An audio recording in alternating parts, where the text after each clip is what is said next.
Bienvenue. Aujourd'hui, on va plonger dans l'histoire vraiment fascinante de Miramar. Une ville qui a comme un double visage. Une ville qui, d'une certaine manière, est née deux fois. C'est la grande question au cœur de cette histoire. Comment est-ce qu'un seul et même lieu peut incarner à la fois un passé qu'on dirait médiéval et un présent super industriel? C'est ça toute l'énigme de Miramas. Allez, on rentre dans le vif du sujet. Ça, c'est le visage actuel de Miramas. Une ville dynamique, traversée de partout par des lignes de chemin de fer. Bref, un vrai carrefour logistique qui bourdonne d'activité. C'est l'image que la plupart des gens ont de cette ville aujourd'hui. Mais attention, l'histoire ne s'arrête pas là, parce qu'avant cette ville moderne, il y avait une autre Miramas, un village perché sur sa colline. Et c'est là que notre récit de deux cités commence pour de bon. Alors commençons par le commencement. Bien avant la gare, bien avant les rails, il y avait Miramas le Vieux. C'est un peu l'âme historique de la commune. Pour bien comprendre ses origines, il faut juste regarder son nom latin, Miramaris. Ça veut tout dire, hein, regarder la mer. C'était un site avant tout défensif, un point d'observation juste parfait qui domine toute la région et l'immense étang de Berre. En fait, sa géographie dictait sa fonction. Et pendant plus de 700 ans, Miramaris vit à un rythme qu'on pourrait qualifier de médiéval. D'abord, une forteresse, puis elle perd peu à peu sa vocation militaire quand la Provence est rattachée à la France. Arrivé au milieu du 19e siècle, ce n'est plus qu'un petit village agricole, tranquille et stable. Franchement, rien ne laissait présager la révolution qui allait arriver. Et puis, d'un coup, tout a changé. Un véritable bouleversement technologique va non seulement transformer le paysage, mais carrément créer une nouvelle ville à partir de rien, le chemin de fer. En fait, tout part d'une pression économique. Marseille, la grande porte de l'Orient, était en train d'étouffer. Son port, en pleine explosion, avait un besoin vital d'évacuer ses marchandises. Vers le nord, vers Lyon, Paris. Les routes, les fleuves, ça ne suffisait plus du tout. La solution, c'était le rail. La compagnie PLM, qui était en charge du projet, a fait un choix purement pragmatique. Pourquoi s'embêter à faire grimper un train sur une colline quand on peut tracer une belle ligne droite dans la plaine ?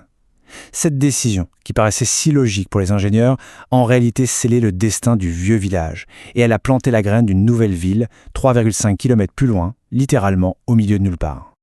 Et c'est comme ça qu'un simple arrêt de train posé dans la campagne provençale est devenu le berceau d'une toute nouvelle agglomération, Miramas-Gare. Cette expression, née du rail, elle résume absolument tout. Miramas-Gare, ce n'est pas le fruit d'une lente évolution sur des siècles, non, c'est une création quasi instantanée, dictée par la logique du fer et de la vapeur. C'est une pure enfant de la révolution industrielle. Et quand on compare, c'est saisissant. En à peine quelques décennies, il y a eu un transfert de population massif. Le vieux village se vide complètement, sa population chute de 500 à 100 habitants à peine, il devient une sorte de relique du passé, et pendant ce temps-là, la nouvelle ville, près de la gare, elle explose, attirant les cheminots, les ouvriers, les commerçants. C'est vraiment l'histoire de deux destins opposés qui s'est jouée sur quelques kilomètres carrés. Le développement n'a pas été immédiat, attention, ça s'est fait par étapes. Tout a commencé en 1847, avec un simple petit arrêt, appelé Constantine. Puis, il est devenu un nœud ferroviaire. L'étape cruciale, c'est la connexion directe au port. Ça en a fait un point stratégique vital. Et finalement, le site s'est transformé en une immense gare de triage. Il faut imaginer un gigantesque puzzle ferroviaire où on assemble les trains de marchandises. C'est devenu le cœur logistique de tout le sud de la France.